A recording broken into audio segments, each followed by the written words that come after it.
이 빠진 어린이들을 위해서 여기 소리가 좀 작아서 녹음기가 마이크가 좀 큰 게 마이크가 좀 있어야 되는데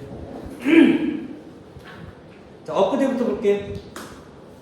엊그제 겨울 지나 새봄이 돌아오니. 자, 그 부분 조심하셔야 돼요. 자, 엊그제 겨울 지나 새봄이 돌아오니.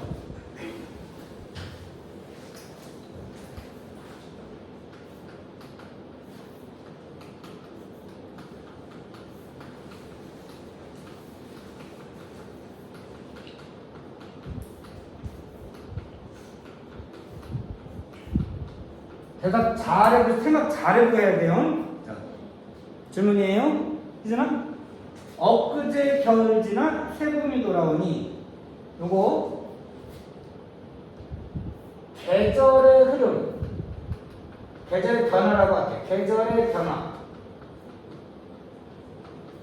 시간의 흐름을 의미한다.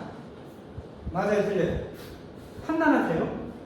엊그제 겨울 지나, 겨울은 겨울.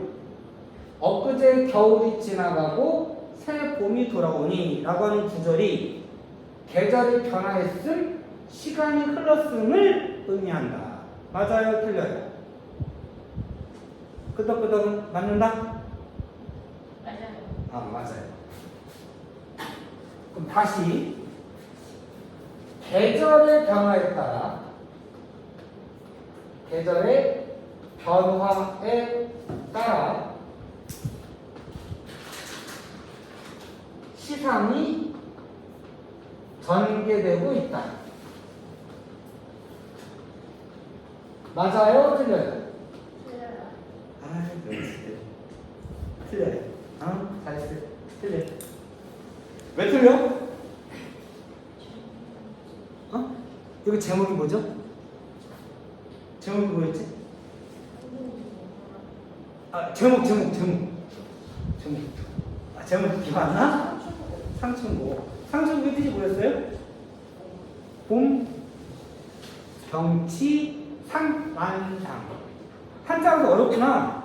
지금 외우세요. 주제가 봄, 경치, 완상이에요. 응? 상, 맛볼 상자예요. 춘, 봄, 경치예요. 그래서 봄, 경치, 완상. 완상이 뭐라고 그랬죠? 천천히 마음껏 즐기기. 봄 경치를 즐기는 게 상춘이에요. 이 작품의 계절적 배경은 언제예요? 봄이에요, 봄. 겨울과 봄이 아니고 그냥 봄만 노래하는 거예요. 이 말이 계절이 변화했음을 나타내는 건 맞아요. 맞는데 그렇다고 해서 이 작품 전체가 계절에 겨울도 노래하고 봄도 노래한 거예요? 그건 아니에요. 제가 판단한 거 아니에요. 실제로 기출이에요. 수능 기출이에요. 이거는 계절의 변화에 따라 쓴 게 아니에요. 계절의 변화를 드러낸다면 맞아요. 차이점 알겠어요? 조심하시고. 자, 여기 요 본사 1파트에서 시상의 전개 방법 두 가지 나올 건데 중요해요. 계절의 변화는 일단 아니에요. 자, 가볼게요. 도화. 이것도 봤다. 화자가 바라보는 대상을 표시할 건데 4개의 칠 거예요. 4개. 자, 요거를 이렇게 하자. 자, 도화. 조그맣게 해도 동그라미 치세요. 도화. A라고 쓰세요. A. 동그라미와 알파벳 A, B, C, D를 나눠서 정리할 건데 도화. 복숭아꽃이에요. 복숭아꽃 언제 피죠? 본 적이 없죠? 보면 대충 다 보면 피죠. 행화는 빨갛다고 하는데 저도 잘 모르겠어요. B라고 쓸게요. 살구꽃이에요. 복숭아꽃과 살구꽃. 그럼 계절이 언제라고요? 봄. 복숭아꽃과 살구꽃은 석양 속에 피어요. 석양. 노을이에요. 노을은 봄, 여름, 가을, 겨울 다 있잖아요. 그리고 이거는 계절감과 관련되는 건 아니에요. 그리고 A, B, C, D는 저희가 좀 이따 다 정리하셨겠지만 동그라미는 계절감을 드러내는 시어를 할 거고요. 아니다. 시선으로 하죠. 시선. 그 다음에 A, B, C, D, O는 계절감으로 할게요. 근데 노을 같은 전체 배경이 되는 건 시선 이동이 안 들어가요. 뺄 거예요. 자, 석양 속에 피어 있고 녹양.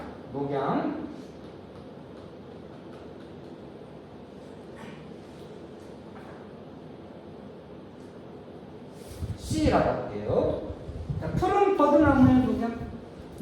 뭐 여름에도 푸르긴 하지만 물이 오르는 때 봄이 관련되는 거고. 밤초. 향기로운 풀이에요. 꽃을 의미한다고 봐도 좋아요. D라고 할게요. 동그라미는 여기까지만이에요. 여기까지만이고 그 녹양 방초가 가는 비가 내리는 중에 푸르구나. 요걸 요렇게 2만 합시다. 2만 이렇게. 세연은 동그랗 치면 안 돼요. 세연은 동그라미 없다. 자, 여기서 동그라미 친 거는 우측 여백에다 쓰시면 되겠네. 동그라미 친 건 화자가 바라보는 대상이에요. 요거를 화자의 시선이 이동된 걸 말해요. 동그라미 친 거는. 그 다음에 A부터 E까지. 요거는 봄이라고 하는 계절감을 드러내는 시어예요. 새우는 봄에 내리는 가느다란 비예요. 한여름 내리는 비 혹시 여러분 요즘 학생들 그런 이름 쓰나? 한여름에 내리 꽃듯이 오는 굵은 비 뭐라고 혹시 할까요? 아는 단어 있어요? 장마비 말고? 장마비를 다른 말로. 오, 장대비. 들어봤어요? 그러니까 장대비는 여름이에요. 가는 비는, 새우는 봄. 안 그치게 날리는 비예요. 응? 자, 여기 잠깐 보세요. 요거 시상관계 방법. 시선의 이동에 따른 시상. 뭐지? 이만큼 가림이 있나? 자, 시선의 이동에 따른 시상관계. 이거 중요해요. 공감 있으면 정리를 좀 하시고, 그 밑에 여백에다가 시선의 이동. 아니면 맨 뒤에다가 따로 적으세요. 맨 뒤에다가 따로 적으세요. 아까 우리 적던 거 가서 적었었잖아요. 거기다가 따로 적어볼까요? 시선의 이동에 따른 시선. 여기 따로 적어드릴게요, 저도.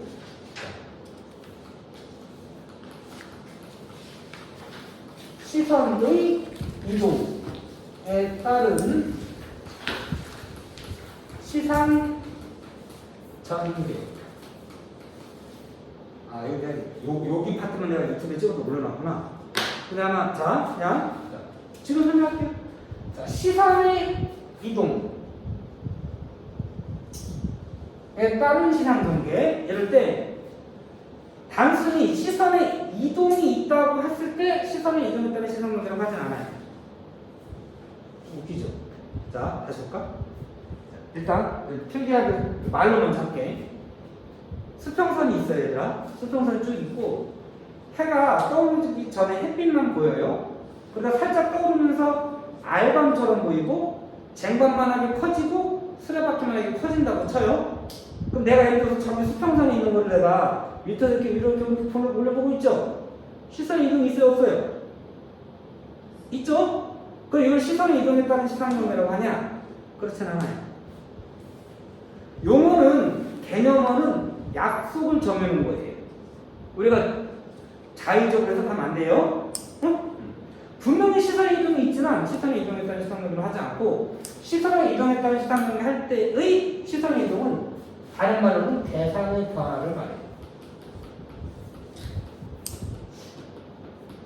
대상의 변화에 따라 시상이 전개되고 있다 같은 말인데 요즘엔 이 말 안 나와. 요즘은 한 10년 넘게 못 본 것 같아. 옛날 때는 또 하긴 했는데 대상의 변화라는 말은 또 대상이 변화하는 모습을 보인다. 그것도 아니에요. 이 대상의 변화라는 건 소재가 여럿인 거예요. 소재가 여러 개가 나오는데 단순히 나열되면 안 되고 묘사가 이루어져야 돼요.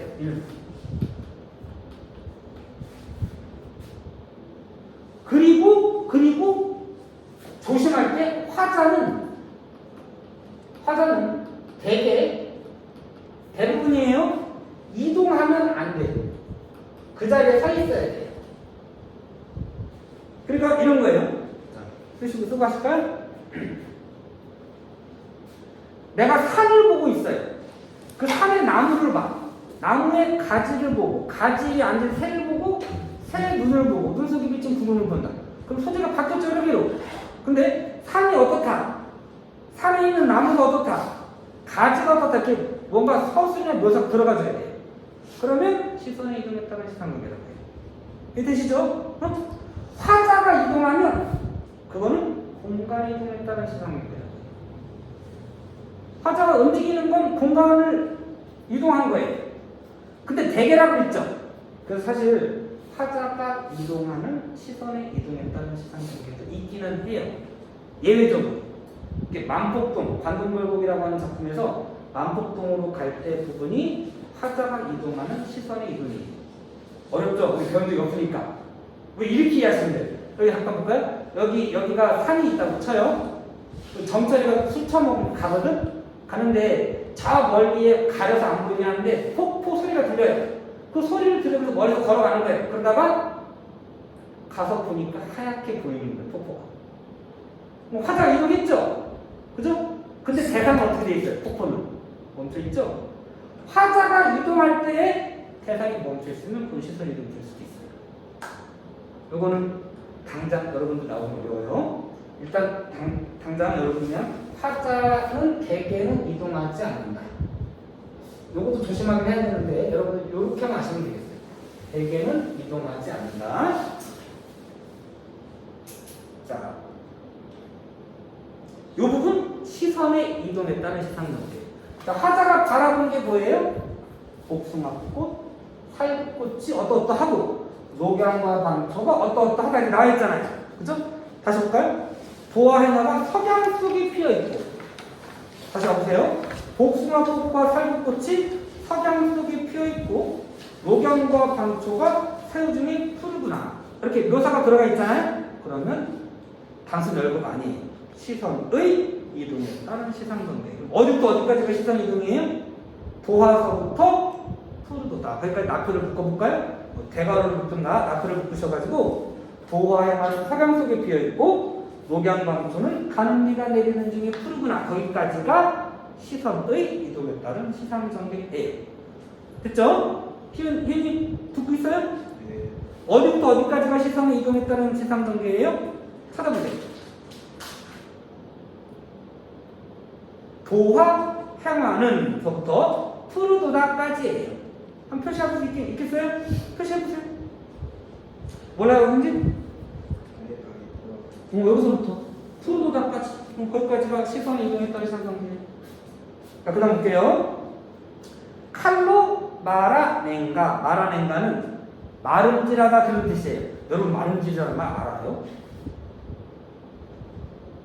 서연이 말음질이라는 말 아세요? 가정 시간에 혹시 배웠을까 싶어서 물어본 거예요. 요즘은 남학생들도 뭐 바느질 이런 거 배우지 않나요? 그죠? 말음질 못 들어봤어요? 재단하는 걸 말해요. 오리고 자르고 하는 걸 말음질이라고 해요. 말음질 했는가? 이제 칼로 말음질 했는가? 붓으로 그려냈는가? 거기다 한번 써볼까요? 칼로 말하는가? 붓으로 그려냈는가? 하기 전에 요거 표현 방법 뭘까요? 두 글자, 아니 다 대결 두 글자지. 표현 방법. 칼로 뭐뭐 했나? 또 그래서 붓으로 그려낸다. 잠깐만. 서리법, 영탄법은 되는 것 같고 서리법 봐요. 칼로 붓으로 그려낸가 말하는가. 말하는가 그려낸가. 옳지. 왜요? 대부분.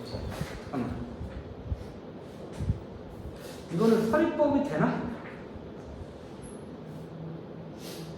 이거는 그 정도 안 듣다는 정도니까 뭐 질문한 건 아닌 거긴 한데 애매하다. 서리법은 좀 애매한 것 같아. 자, 일단 대꾸법. 영탄법은 돼. 조하신 공. 조하신은 조물주예요. G.O.D. 대문자 G.O.D는 아니고 그냥 하느님. 조물주라고 여러분 해석하시면 되겠어요. 조하신의 공. 조물주의 공이 물물 밑줄 자연물 쓰라는 거 아니에요. 물물 자연물인데 자연물 하나하나마다 환사롭다. 여기서 말하는 자연물이 가리키는 말은 찾아볼까요? 자, 이 사람이 뭐 봤어요 위에서? 자, 시선 이동 뭐 봤어요? 이런 거 봤죠? 이런 거 봤는데 사방에 보니까 아름다운 것들이 있더라는 거예요. 이걸 누가 만들었어요? 누가 만들었다고 보는 거예요? 오, 조물주가. 그러면 조물주가 만든 것들이 되게 색깔이 화려해. 빨간색들이잖아요. 푸른색들. 알록달록하잖아요. 그런 걸로 보니까 조물주가 성격이 환사롭다라는 거예요. 야단스럽구나. 그 물물이 뭐예요, 그러면? 요거를 뜻하는 거예요. 도화, 생화, 목양, 방쪽 이런 자연물 하나하나가 환사롭다, 화려하구나 정도예요. 자, 환사롭다 외우셔야 돼요. 원래 뜻은 직역하면 야단스럽구나 정도 하시면 되겠어요. 환사롭다, 야단스럽구나. 거기까지 해석해 볼게요. 엊그제 겨울이 지나고 새봄이 돌아오니 복숭아꽃, 살구꽃은 서강 속에 피어있고 푸른 버드나무와 향기로운 풀은 가는 비가 내리는 중에 푸르구나.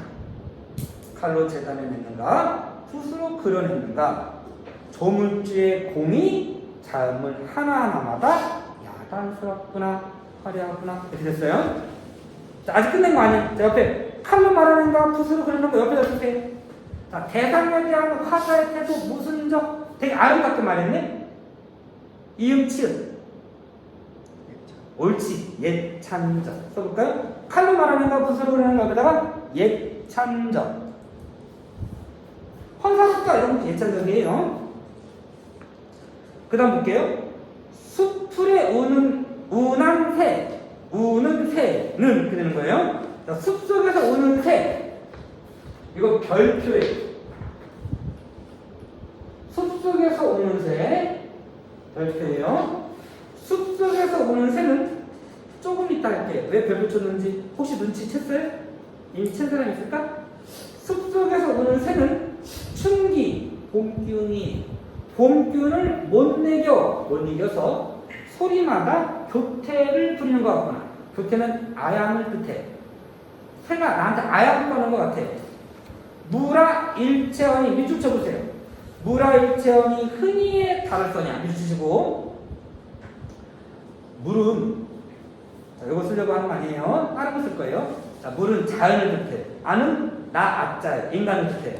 자연과 인간이 일체이니까 흥이야 다르겠느냐.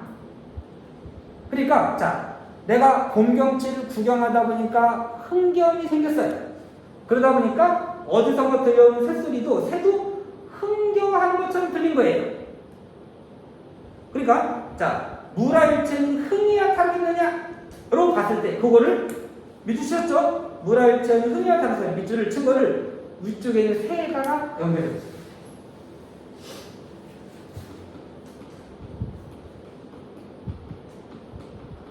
흥이야 다르겠느냐? 이게 무슨 법이야? 예민아 흥이야 다르겠느냐? 요건 소리도 이거 맞죠? 흥이 다르지 않다는 거예요. 똑같다 이런 뜻이에요. 영상부터 해야 안 돼요? 돼요? 그럼 다시 하겠습니다. 자, 자연과 인간이 하나라서 흥겨움이 동일하니까 새가 흥겹게 노래하는 것처럼 들리는 거예요. 자, 그럼 눈치챘죠? 새 외친 것 같아요, 별표? 새 외쳤어요, 별표? 무시나? 안 나와요? 객관적 상관문. 객관적 상관문 중에서 뭐예요? 1번 감정이에요.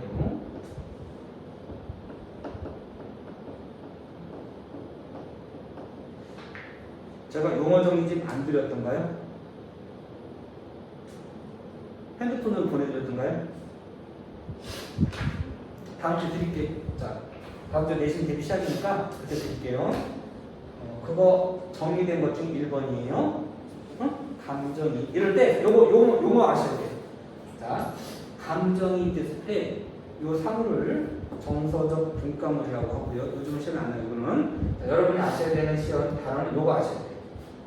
화자가 자신의 정서를 자연물에 투영하여 표현하였다 라는 말이에요. 수영이라는 말을 아셔야 돼요. 투는 던질 투자에 그림자 영자예요. 우리가 그 소재를 통해서 화자의 정서를 짐작할 수 있다 그런 뜻이에요. 자연물에 의탁하여 표현하였다 이것도 맞아요. 의탁은 기대어 이런 뜻이에요. 디펜드 오는 뜻이에요. 자연물을 통해서 화자가 화자의 정서를 우리가 독자가 느낄 수 있게 해주었다 그런 뜻이에요. 숲속에 오는 새는 봄 기운을 못 이겨서 소리마다 교태를 부리는 것 같구나. 자연과 인간이 하나이니 흥이야 하르겠느냐까지 끊어요. 까지 끊어요. 자, 다른 소냐 끊고 다른 소냐 방금 이것도 소리법. 자, 여기까지 시상 전개 방법 뭐라고요? 계절의 변화에 따른 시상 전개. 시원아 맞아요? 소금 안 됩니다. 계절의 변화 없어요? 응? 그럼 지금 방금 뭐예요? 요거 뭐였어요? 시선의 이동에 따른 시상전개. 됐죠? 자, 지금부터 시상전개 방법이 또 바뀌어요. 자, 12에 걸어볼까? 12는요. 12. 살인문이에요.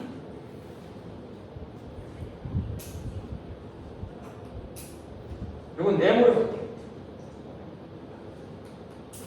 살인문이라고 하는 해석이 밑에 있을 거니까 굳이 안 쓰셔도 돼요.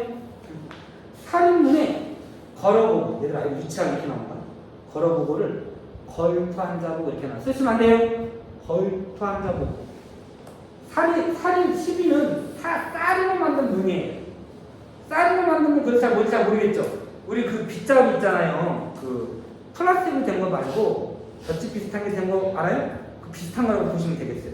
그게 우리 얇은 나무 있단 말이에요. 그게 있어서 가시 같은 것도 있고 이래. 그러면 이제 울타리 역할을 해줄 수 있어요. 틈새 이렇게 나 있고 보이고 그런 거. 드라마 같은 거 본 적 있죠? 거기에 만약에 걸터 안 잡아서 어떻게 되겠어요? 수저 않겠지. 그럼 엄마한테 경찰 쓰면 신고해요. 그럼 안 되고, 자, 걸어보고는 거닐어 보고예요. 살인문 주변을 거닐어 보고. 의역하셔야 돼요. 그 다음에 어디로 갔어요? 정자에 앉아보니. 정자는 뭔지 아시죠? 주변 경치 보려고 누각처럼 만들어 놓은 거예요. 정자에 앉아보니. 이거 지금 네모 치는 게 뭘 것 같아요? 짐작이 되세요? 공간이 힘들어요. 이러다가 산으로 왔다 또 내려오고 이렇게 하면 되거든요. 공간이동 1, 공간이동, 살인문 이렇게 쓰면 안 되겠다. 공간이동 1 이렇게 쓸게요. 공간이동 1. 살인문이라는 건 밑에 해석이 돼 있을 테니까 굳이 쓸 필요 없어요. 공간, 이동 1, 정자 2 이렇게 된 거예요.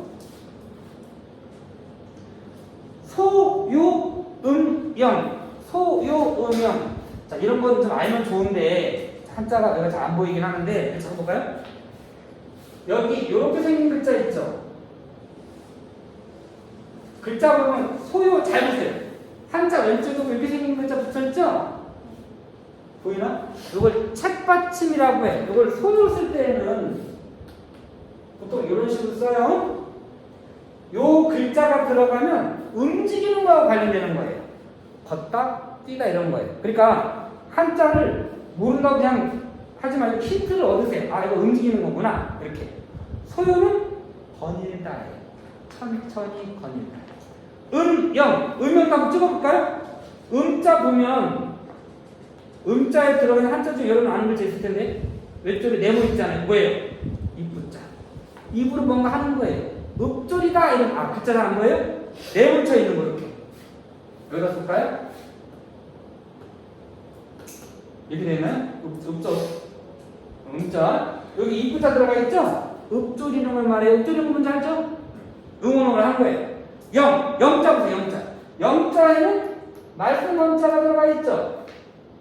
시에 시조 말. 그러니까 해석하면 이렇게 돼요. 자, 시조등을 읊조리며 조용히 거닐다. 이 뜻인 거예요. 자, 소요 음영하면서 진해는 이런 말이 빠졌어요. 진해는 산 1. 너무 어려워요? 표정들이 어두워졌는데? 세빈아, 너무 어려워? 찢어버리고 싶진 않죠? 두 번, 세 번 반복하세요. 이게 지금 상충곡이든 관동별곡의 대부분의 책은 빠지고 신사고에만 있고요. 대부분 다른 책에는 여러분들 고등학교 1학년 책에는 산이인곡, 송리인곡, 상충곡, 묘동으로 실려 있어요. 비교가 쉽고요. 관동별곡은 좀 길고 어려워. 관동별곡을 사실 제대로 하면 고전 읽기가 되게 쉬워지기는 해요. 근데 관동별곡이 고2 때도 안 나와요. 고전문학이라고 해가지고 우리가 생각하는 고전문학 말고 세계의 고전 거기에만 실리고 한두 개밖에 안 실려 있어요. 그래서 관동별곡 배울 일이 사실 별로 없을 거예요. 고3 때나 기회가 있을까? 그때는 없을 수도 있어요. 상충곡이라도 정확하게 해석할 줄 알면 고전식 해석하는 데 도움이 많이 될 거예요. 그러니까 겁먹지 마시고, 야, 사실 여기서 나올 문제는 4-5문제밖에 안 될 거거든요. 그럼 여러 개잖아요. 그러니까 상충곡 자체에서 나올 거는 4-5문제이긴 한데 그 4-5문제를 맞추기 위해서 얘를 몇 시간 투자한다? 조금 비효율적이긴 하죠, 어떻게 보면. 근데 단순히 중간고사뿐만이 아니고요. 나중을 위해서. 자, 헛소리 좀 그만할 테니까 12서부터 다시 볼게요. 12서부터 살인문 주변을 거닐어보고 정문에 앉아보니 시조 등을 읊조리며 조용히 거닐며 지내는 3일, 3일의 하루가 적적한데, 적적한데, 자, 이거 심심하다 그런 뜻 아니에요. 한가로움이, 적적한 데에다가 한가로움. 자, 네 글자 정서. 아, 좋네. 처음에 쓴 거에 있었는데 여기 잘 벗삼아 즐기는 한가로운 정서 네 글자. 강호 한정. 한가로운 정서 중에서 한정이에요. 외우셔야 돼요, 이런 용어는. 자, 얘들아, 강호 한정 뭐라고? 잘 벗삼아 즐기는 한가로운 정서. 외워야 된다. 자, 적적한데 어떤 정서라고요? 적적한데 어떤 정서? 한가로움. 한중 진미. 그 한이 뭐겠어요? 한중 진미. 한 뭐야? 한가로움. 한가로움 중에 진미, 참 맛, 참 즐거움을 알리 없이 호재로다 밑줄. 이거 시험에 나올까봐 하는 건 아니에요. 나오긴 나올 건데, 나올 수도 있는데 호재로다를 해석하는 문제가 나오는 건 아니에요. 자, 호재로다, 일단 호재로다는 혼자로구나 이런 뜻이에요. 자, 근데 이 밑줄을 왜 쳤냐면 해석 때문에 하는 게 아니고요. 자, 지금 화자가 있는 곳 송주 우르리에 수감목을 짓고 살고 있잖아요. 거기 누가 있다는 거예요? 누구 있어요? 수감목을 짓고 살아요. 여기 뭐 소나무도 이렇게 무창하고 이렇게 정자를 지었어요. 이 정자 속에 누구 있는 거예요? 혼자 있는 거예요. 네. 근데 자, 이게 중세문학은요, 고전문학은 여러분들 좀 조심할 게 지금 생각으로 읽으시면 오해가 있을 수 있어요. 이 사람 양반이잖아요. 그리고 또 산에 올라갈 때 보면 술동을 이고 온 종이 있어요. 혼자 있어요, 그러면? 혼자 있는 게 맞아요? 근데 혼자 있는 게 맞아요. 맞다고 쳐야 돼요. 왜냐? 지금 우리가 생각할 때 일꾼이 사람이 아니에요? 사람이죠. 근데 중세시대의 노비는 사람이 아니에요. 사람이라고 하더라도 같은 급이 아니에요. 내가 여기서 시를 짓고 있잖아요. 종족이 옆에 돌아다니죠? 혼자 있다고 하는 거예요. 시험에 나오진 않아요. 근데 여러분이 이럴 때 노비가 이게 혼자야! 이렇게 생각할까봐 지금 미리 말씀드리는 거예요. 양반이 혼자예요, 양반이. 그래서 시험이 이렇게 나왔어요. 자, 시험이 이렇게 나왔어요. 여기 호자라고 했죠? 이거를 그림으로 그렸을 때 알맞지 않은 거. 이렇게 문제가 나오는 거예요. 그랬을 때 무인들과 함께 시를 주고받으며 풍류를 즐기고 있다. 맞아요? 틀려요? 틀린 거예요. 옆에서 이걸 쓰세요. 말로 불러드릴게요. 써보세요. 호재로도 옆에다가 다른 문인들과 문인 양반을 뜻해요. 문인들과 풍류를 즐긴다 쓰고 X 치세요. X 틀린 거예요. 당연히 하시죠. 그래.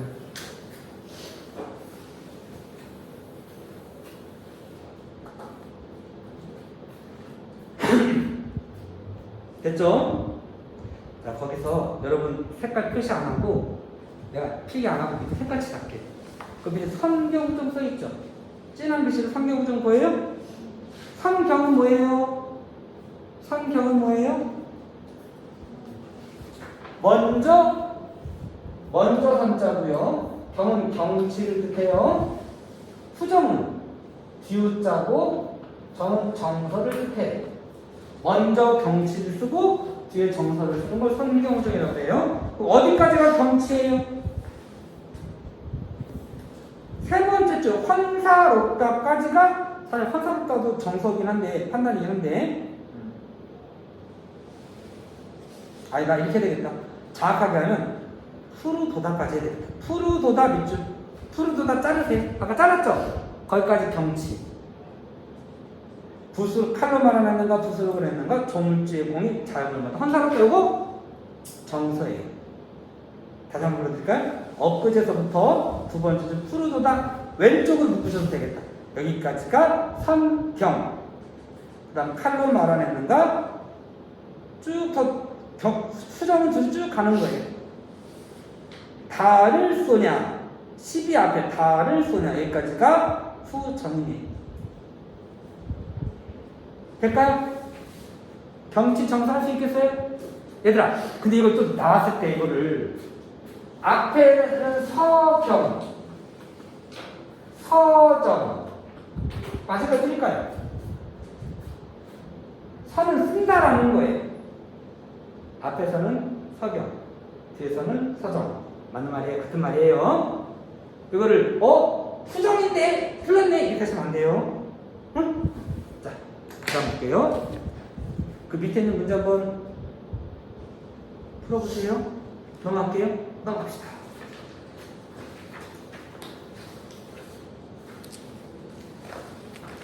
견디기 어려운 얘기하세요. 잠깐이라 쓸 테니까. 응?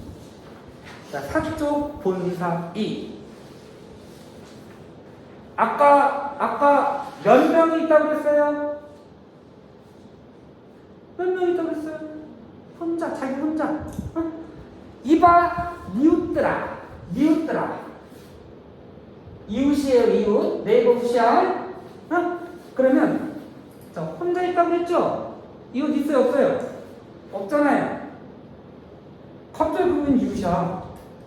없다고 그랬는데, 이웃이 누구까지 생각해봐야 되는 거예요. 이봐, 이웃들아. 산수 구경 가자. 산수는 뭐겠어요?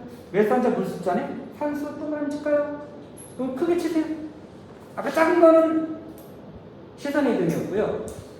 자연을 뜻해요. 자연. 무슨 법일까? 자연에 산과 물만 있어요? 강도 있고 호수도 있고 그렇잖아요. 하늘도 있고 일 부분을 가지고 전체를 나타내는 거예요. 무슨 법? 대유법. 제가 대신이에요. 대유법이에요. 대유법은 잘 나오진 않아요. 아주 가끔 문제 나와. 안 나오는 건 아니에요. 이봐 이웃들아 자연 구경 가자스라 갑시다. 자, 그 이웃이 누굴까요? 공간이 좀 부족하긴 한데 쓸 수 있겠다. 자, 누굴까요? 첫 번째 자기 자신에게 하는 말일 수 있어요. 하자 자신. 자, 한번 가볼까? 이런 뜻이에요. 하자. 두 번째는 속세에서 살아가는 사람들을 말해요.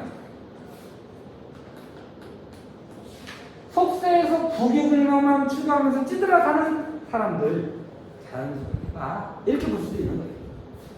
그죠? 이번에 들어 산수경 갑시다. 답청 으랑 오늘하고 욕기랑 내일 하세요. 표현 방법부터 해봅시다. 답청으랑 욕기랑 오늘하고 내일하세 무슨 법? 아까 똑같네. 그렇지. 대국법. 대국법. 답청은 음력 4월 5일 그때를 청명절이라고 한대요. 이게 소풍 가는 날이에요. 여러분, 너네 진짜 소풍 가본 지 언제니? 우리 소풍 가봤어요? 학교에서 못 갔죠? 몇 년이나 못 간 거냐? 한 3, 4년 못 갔죠 지금? 불쌍한 것들. 언제, 희은이는 언제 간 소풍이 마지막이야? 학교에서 갔는데? 너는 지금 고1이니까 초등학교 6학년 때가 끝이에요? 아고야. 우진이? 너도? 희진아, 너 언제 가? 너도 초등학교 6학년? 소풍 가면 재미있나 본데? 재밌죠?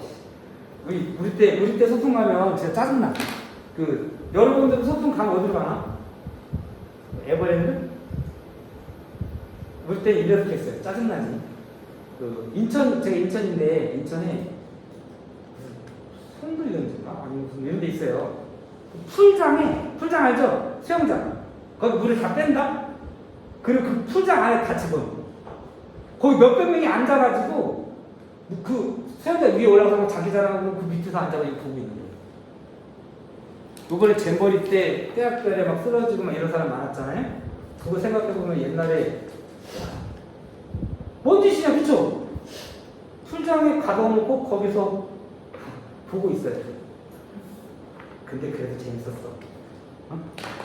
교실에 벗어나면 재밌는 거지. 내년에는 가볼 수 있으려나? 내년에는 수학여행 가야지. 수학여행 2학년 때 가지 않나? 그죠? 2학년 때 수학여행 가잖아요. 보통 2학년 때 수학여행 안 가요? 수학여행 왜 안 가? 코로나 때문에? 아니, 최근 코로나 때문에 그랬을 거예요. 3년간 못 갔을 거예요. 야, 그거 얼마나 추억인데 그거 못 가게 해.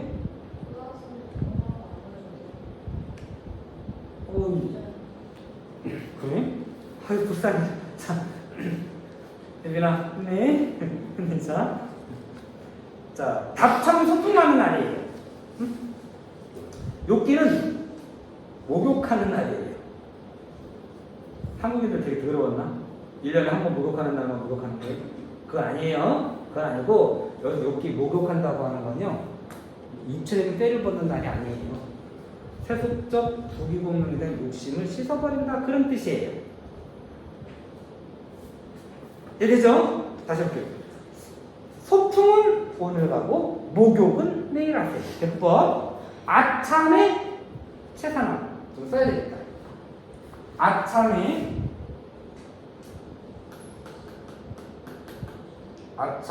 채산하고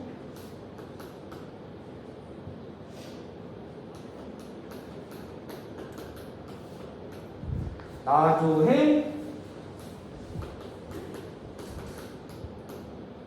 조수하세.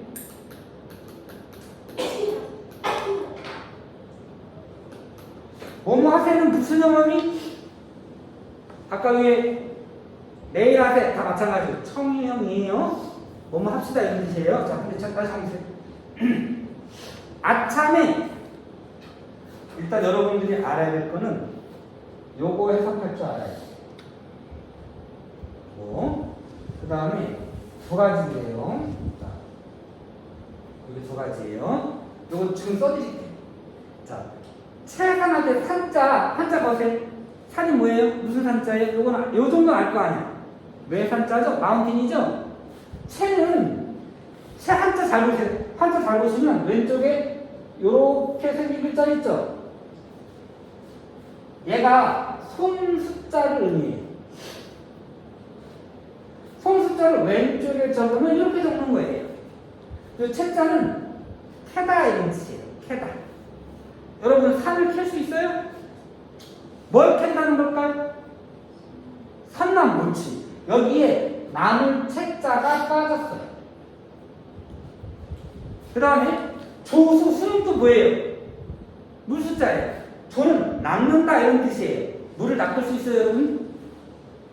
조금 묻어는 나오겠지만 낚을 수는 없죠? 여기에 고기 어자가 빠져 있어요. 그러니까 물고기를 낚는다 이런 뜻이에요. 왜 뺐을까요? 아침에 원래는 아침에 채 산채하고 나중에 족 수어하세요. 원래 이렇게 돼야 되는 거예요. 근데 지금 채자 어자가 빠졌죠? 왜 뺐을까요?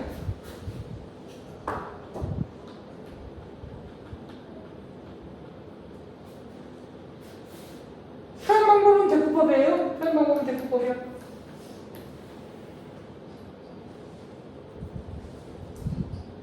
옳지. 두 글자도 다른 말로 바꿔봐. 3, 4, 3, 4 맞추려고 한 거죠? 뭘 고려하거나. 이응. 운을 고려하거나. 운을 고려. 아주 자주 나오는 문제는 아니에요, 얘는. 아주 자주 나오는 건 아니지만 나올 수 있어. 운을 고려해서 한 글자씩을 뺀 거예요. 엄밀하게 따지면 상과 어도, 수도 일종의 대입법이에요. 근데 이건 나온 적 본 적 없어요. 자, 나중에 요거 외우셔야 돼요. 요거 나중에 이렇게 하시면 안 돼요. 얘들아, 이거 봐. 아침에 하고 나중에 하고 최상하고 조사대가 대뿔 이루는 거죠? 이걸 가지고 생각해야 돼요. 아참에의 반대가 나중에. 먼저 최상하고 나중에 이치 아니고 아침에는 나무겠어요. 그럼 아침에 반대가 뭐가 돼? 저녁. 나중에는 아니에요? 저녁이 돼. 그럼 뭐라고 돼 있나? 낮에는 이렇게 돼 있네? 보통 저녁에는 이렇게 되는데. 학교에서 이거 혹시 어떻게 되는지 기억나세요?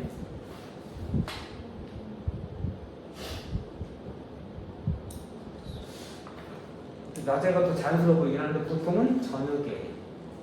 학교에서 필기하는 거 보시고 해석한 대로 하세요. 자, 아침에는 나무 캐고 저녁에는 낚시하세. 그다음 볼게요. 갓 괴어 익은 술. 자, 집중하세요. 갓 괴어 익은 술을 갈건 수건이. 그리고 뭐라고 그러지? 수건이라고 하면 안 되고 한약 이렇게 나무 두 개 꽈가지고 쫙 짜는 거 있잖아요. 근데 천이 있죠? 뭐라고 그러지 그거? 그거 천이에요? 응? 갈건으로 수건으로 밭아놓고 걸러놓고 꽃나무 가지를 꺾어서 수 놓고 먹으리라. 비단에다가 술을 자수를 넣는 그런 뜻이 아니고요. 술잔에 숫자를 세어가며 먹으리라는 뜻이에요. 자, 수 놓고 먹으리라 한번 문제 쳐볼까요? 옆에 쓸게요. 술 먹는데 술잔을 왜 셀까요? 자랑하려? 나 씨발 이만큼 먹었어. 이거 왜? 숫자 왜 셀까요? 아까 얘들아, 이거를 근본도 여러분이 단어를 잘못 알고 있기 때문에 오해하고 있기 때문에 해석이 잘 이해가 잘 안 되는 거예요. 자, 이럴 때 도움이 됩니다. 풍류, 얘들아, 풍류 뭐라고 했어요? 풍류 아름다운 경치를 보면 술 먹고 노는 거. 후기로 가면 가능해요. 17세기 정도로 가면 가능해요. 근데 그것만 말하는 게 아니에요. 아까 풍류는 뭐라고 했어요? 자연 속에서 자연을 보면서 뭘 키우는 거다? 호연지기. 학문을 닦는 거예요. 기운을 닦는 거란 말이에요. 그래서 술 처먹고 놀면 되겠어요? 그래서 근데 어느 정도는 먹어도 된단 말이에요. 이렇게 잔뜩 취하고 먹으면 안 되고 잠깐 간단하게 먹으면서 호탕하게 있는 거예요. 호연지기를 키우는 거니까. 술잔 숫자를 왜 쓸까요? 너무 많이 먹지 않아요. 절제하기 위해서인 거예요. 이게 양반이잖아요. 여기다가 스노그모 여기다가 절제이해. 자랑하는 거 아니에요. 절제하기 위해서. 화풍. 이거 어떻게 표시할까? 아까 계절감 A, B, C, D 그랬죠? 자, 화풍 FA. 화풍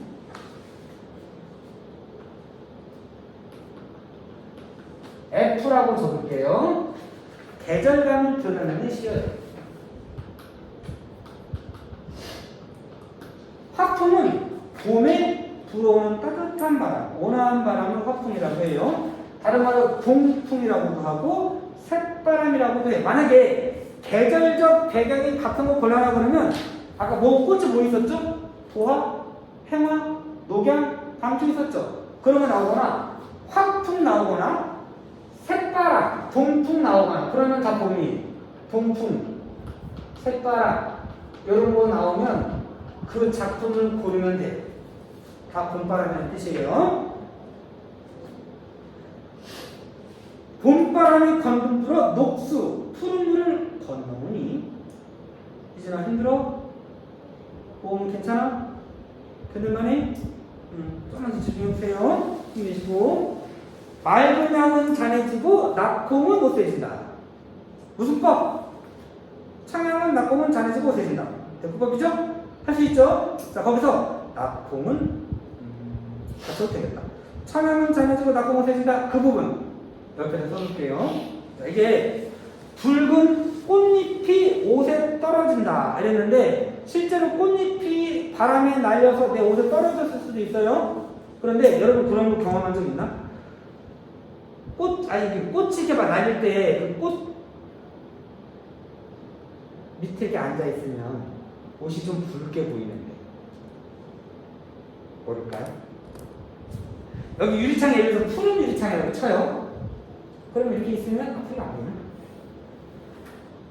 우리 전등도 여기 보면 붉은 전등필 붉게 보이잖아요. 푸른 전등필 좀 푸르게 보이고, 그죠?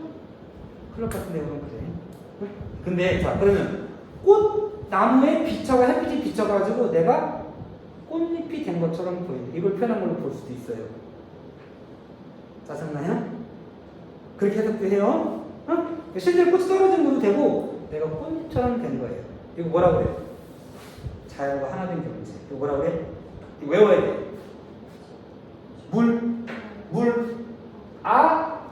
일치. 아까 우리 본문 앞에서 나왔었죠? 지금 외우세요. 물은 자연을 뜻하고요. 아는 나자니까 사람을 뜻해요. 인간을 뜻해요. 물아 일체라고 하고요. 물, 심, 일여. 이게 여기가 나올 수 있는 가지 두 가지인데요. 하나는 한자성을 묻는 문제가 나올 수 있어요. 요거. 두 번째는 유사하게 나온 구절을 찾는 거 될 수 있어요. 일단 한자부터 물아일체, 물심이여, 주객일체.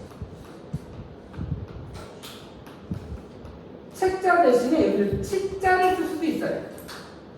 오지삼단을 만들 거면 자연치나 자연통화 M이 될 수도 있어요. 물아일체, 물심이여, 주객, 주체와 객체가 한 몸이다 이 뜻이에요.